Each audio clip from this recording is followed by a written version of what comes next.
Kriterianya punya rumah dataku, sehingga dengan datanya itu kita dapat mengintervensi dan mengarahkan kebijakan, langkah-langkah kebijakan yang akan kita tempuh nantinya.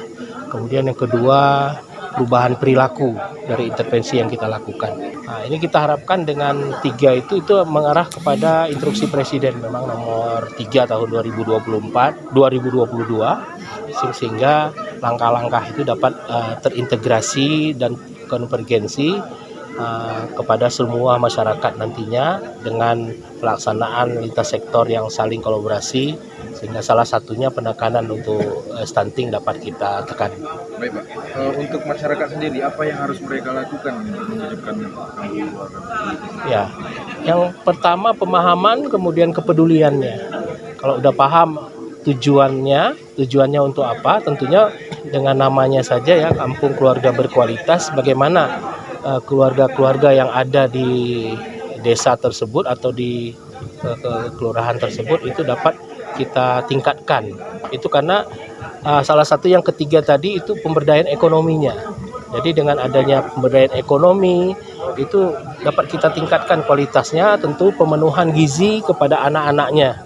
Kemudian daripada pembiayaan, karena tentunya kalau kita berkeluarga dengan banyaknya anak, tentu pasti banyak biaya kan yang harus kita keluarkan dalam saat sekarang ini. Yang pertama mungkin pemerintah daerah sini ke depan perlunya memberikan pemahaman kepada masyarakat tentang hal ini. Tentunya dengan hal ini mungkin banyak kita memberikan melalui sosialisasi, baik itu SKPK terkait, para camat maupun kepala penghulu kampung yang ada di Kabupaten Geluas. Karena selama ini sebenarnya masyarakat Kabupaten Geluas tidak miskin, kan gitu, tidak miskin. Tetapi kurangnya pemahaman tentang hal ini. Sebagai contoh mungkin ada masyarakat kita, dia punya bebek, punya telur bebek, punya ikan. Tetapi karena mulai dari 0 tahun anaknya itu karena kurang suka tentang hal itu, sehingga tidak dibiasakan. Sehingga anaknya tidak suka dengan bebek, tidak suka dengan ikan, tidak suka dengan telur bebek. Secara otomatis ini kan mempengaruhi pertumbuhan anak tersebut. Oleh karena itu sudah saatnya lah melalui program pemerintah kita kolaborasikan semua SKPK yang terkait tentang hal ini, memberikan pemahaman kepada masyarakat sehingga masyarakat paham perlunya memberikan kualitas gizi kepada anak-anak yang ada di Kabupaten Geluas. Dengan adanya pencanangan kampung keluarga yang seperti yang hari ini, tindak lanjutnya tentu tidak cukup sampai di sini. Itu makanya kami dari Dinas Pemberdayaan Perempuan mengundang setiap stakeholder yang ada ini, camat dan penghulu terkait. Artinya orang ini sudah dibekali beberapa hari sebelum ini, itu sudah diadakan rapat di Oprum kemarin, di Balai Musyawarah kemarin.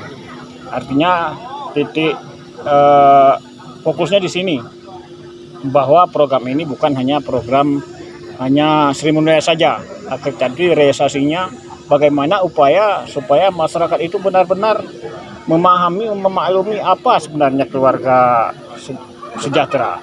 Jadi oleh karena itu ukuran daripada keluarga bahagia ini bukan diukur hanya dari luar. Akhirnya bahagia lahir dan batin. Bagaimana kalau anak sudah lahir, bukan hanya dilahirkan saja dengan seperti yang katakan Bapak Kepala BKWN Provinsi tadi, akan tetapi bertanggung jawab orang tuanya sejak kecil sampai dewasa. Mau jadi apa anak ini? Jangan hanya sekedar dilahirkan begitu aja dilepas, bukan begitu. Bukan saatnya lagi sekarang ini banyak anak punya rezeki. Memang banyak rezeki, tapi rezekinya itu harus dicari dulu, tidak seperti sekarang. Jadi oleh karena itu, pemahaman kepada camat, penghulu dan petugas PPKB yang ada di lapangan itu harus bekerja sama setiap hari untuk mensukseskan acara ini. Artinya bukan hanya cukup dicanangkan saja, realisasinya tergantung kepada kampung yang dicanangkan pada hari ini. Sebenarnya kami dari Kecamatan Belambagayon sangat mendukung program ini karena untuk tahun ini di Belambagayon juga sudah bertambah kampung KB yang berkualitas. Dukungan kami salah satunya angka stunting di Belambagayon sudah menurun, Pak. Jadi kami tidak banyak berkomentar.